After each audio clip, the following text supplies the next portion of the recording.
श्वसन के विरुद्ध अधिकार की चर्चा अनुच्छेद 23 और 24 में है।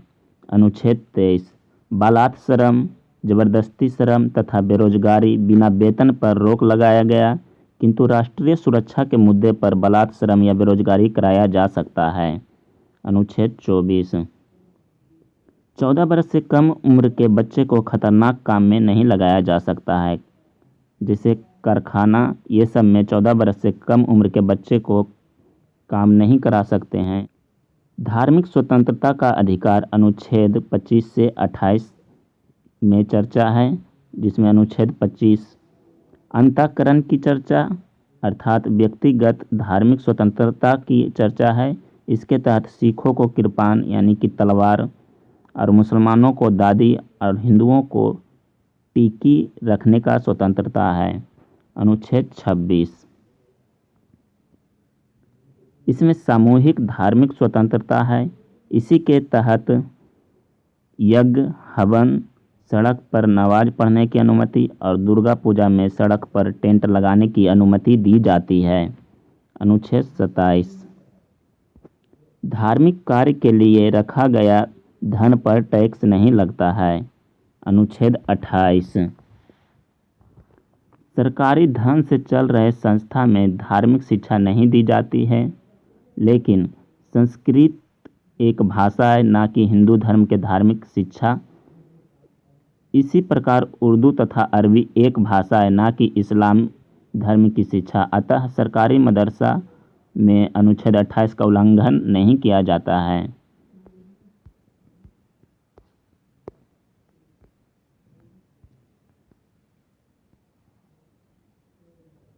संस्कृति एवं शिक्षा संबंधी अधिकार अनुच्छेद 29-30 है। इसमें अल्पसंख्यक के हित के बारे में बताया गया है। अनुच्छेद 29 इसमें अल्पसंख्यकों की रक्षा है और कहा गया है कि किसी भी अल्पसंख्यक को इसकी भाषा या संस्कृति के आधार पर किसी संस्था में प्रवेश से नहीं रोक सकते हैं। अनुच्छेद 30 अल्पसंख्यक यदि बहुसंख्यकों के बीच में शिक्षा लेने से संकोच कर रहा है तो अल्पसंख्यक अपने पसंद के संस्था खोल सकते हैं, सरकार उसे भी धन देगी। अनुच्छेद 30 यदि अल्पसंख्यक अपना पसंद का स्कूल खोलना चाहता है तो स्कूल खोल सकता है, सरकारी नियम कानून के अनुसार, और सरकार उसे भी धन देती है स्कूल चलाने के लिए। अनुच्छेद 31 इसमें पैतृक संपत्ति की चर्चा की गई है, जो मूल अधिकार या 44वां संविधान संशोधन 1978 द्वारा इसे कानूनी अधिकार बना दिया गया और अनुच्छेद 300 के काम में जोड़ दिया गया है। अनुच्छेद 32 को संवैधानिक उपचारों का अधिकार कहते हैं। संवैधानिक उपचार का अधिकार अनुच्छेद 32 को मूल अधिकार बनाने वाला मूल अधिकार कहा जाता है, क्योंकि इसके द्वारा व्यक्ति हनन के मामले पर सीधे सुप्रीम कोर्ट जा सकता है। इसी में सुप्रीम कोर्ट 5 प्रकार के रिट याचिका समादेश जारी करता है, जिसमें पहला है बंदी प्रत्यक्षीकरण, दूसरा परमादेश, तीसरा अधिकार परीक्ष और चौथा प्रतिषेध, पांचवा उत्प्रेषण। अनुच्छेद 33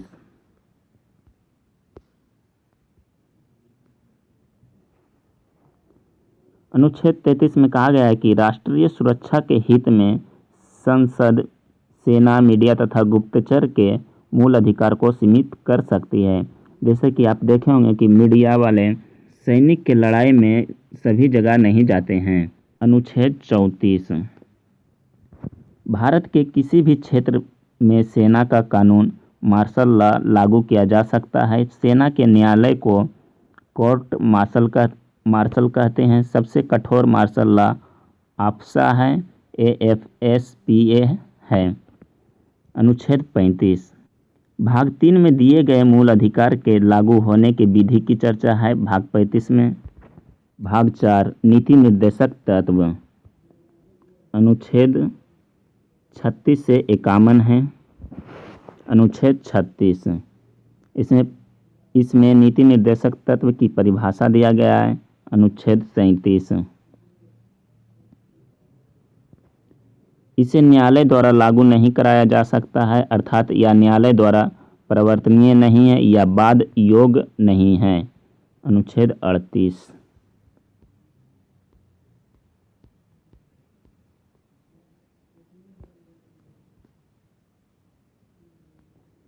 लोक कल्याण की अभिव्यक्ति अर्थात सरकार जनता का कल्याण करेगी, जैसे राशन कार्ड ये सब वितरित करती है अनुच्छेद 38 के तहत।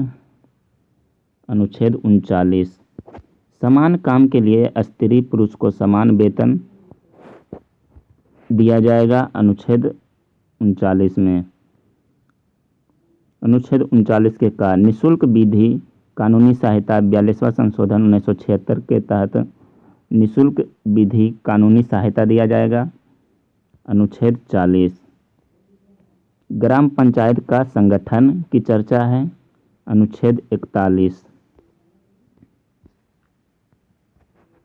कुछ दशाओं में सरकारी सहायता जैसे काम, शिक्षा प्राप्त करना जैसे वृद्धा पेंशन, विधवा पेंशन, विकलांग को साइकिल वितरित करना। अनुच्छेद 42।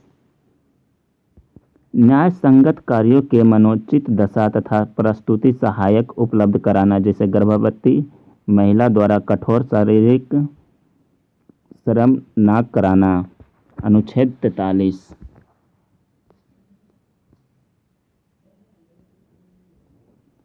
निर्वाह योग्य मजदूरी अर्थात इतना वेतन दिया जाए कि परिवार चल सके।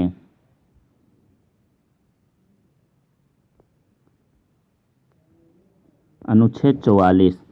समान सिविल संहिता अर्थात सभी धर्मों के लिए विवाह एवं तलाक की शर्तें समान रहेगी, भले ही विवाह की रीतियां अलग हो। अनुच्छेद 45।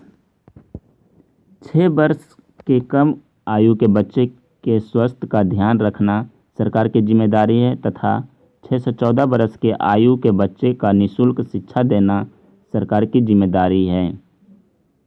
यानी कि 6 वर्ष से कम उम्र के बच्चे को स्वास्थ्य और शिक्षा दोनों सरकार की जिम्मेदारी है। अनुच्छेद 46। SC, ST, OBC के लिए विशेष आरक्षण कुछ छूट दिया जाता है। अनुच्छेद 47। सरकार बेशयुक्त आहार उपलब्ध कराएगी तथा नशीले दवाई एवं शराब पर प्रतिबंध लगाएगी। अनुच्छेद 48। कृषि और पशुपालन का संगठन है। अनुच्छेद 48 के का पर्यावरण, वन तथा वन जीव की रक्षा करना सरकार का कर्तव्य होगा। अनुच्छेद 49। राष्ट्रीय स्मारकों की रक्षा करना सरकार का कर्तव्य होगा। अनुच्छेद 50। कार्यपालिका से न्यायपालिका को अलग करना। अनुच्छेद 51।